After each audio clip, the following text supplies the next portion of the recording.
इतिहास में कुछ फैसले ऐसे होते हैं जो तलवार से नहीं बल्कि दिमाग से लिए जाते हैं, और वही फैसले तय करते हैं कि कोई साम्राज्य टिकेगा या टूट जाएगा। आज हम बात करेंगे एक ऐसे राजपूत शासक की जिन्होंने सिर्फ अपने राज्य के लिए नहीं बल्कि पूरे उत्तर भारत की सत्ता को चुनौती दे दी थी। उनका नाम था राणा सांगा। 15वीं और 16वीं शताब्दी का समय दिल्ली सल्तनत कमज़ोर हो रही थी और भारत में कई शक्तियां उभर रही थी। इसी दौर में मेवाड़ से उठते हैं राणा सांगा, जिनका असली नाम संग्राम सिंह था।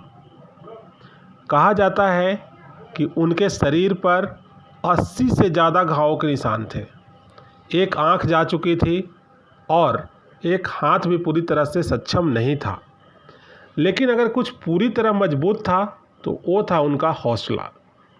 राणा सांगा ने सिर्फ अपने राज्य तक खुद को सीमित नहीं रखा, उन्होंने कई राजपूत राज्यों को एकजुट किया।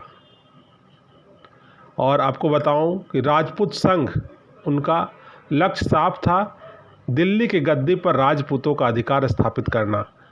लेकिन तभी इतिहास में एक नया मोड़ आता है। भारत में प्रवेश करता है बाबर।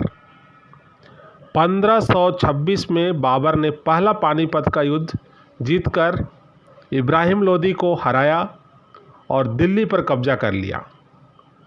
अब टकराव तय था, एक तरफ राणा सांगा और दूसरी तरफ बाबर।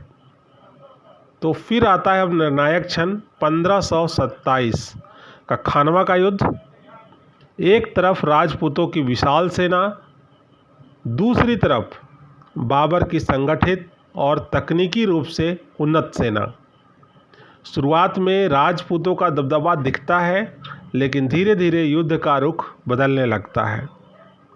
सबसे बड़ा फर्क था बाबर का तोपखाना और नई युद्ध तकनीक, जैसे तुलुगुमा और अराबा सिस्टम। यह आधुनिक तकनीक जो पारंपरिक राजपूत युद्ध शैली पर भारी पड़ गया और इसी कारण राणा सांगा हार गए। अब सवाल उठता है, क्या राणा सांगा कमज़ोर थे? तो बिल्कुल भी ऐसा नहीं है। राणा सांगा बिल्कुल भी कमज़ोर नहीं थे। क्या उनकी सेना कम थी? ऐसी भी बात नहीं थी। तो हार क्यों हुई? मेन सवाल ये आता है कि हारे क्यों? क्योंकि युद्ध सिर्फ बहादुरी से नहीं जीत जाते, बल्कि रणनीति और तकनीकी से भी जीत जाते हैं। वो चूक गए, थोड़े से के लिए चूक गए। उन्होंने आकलन नहीं किया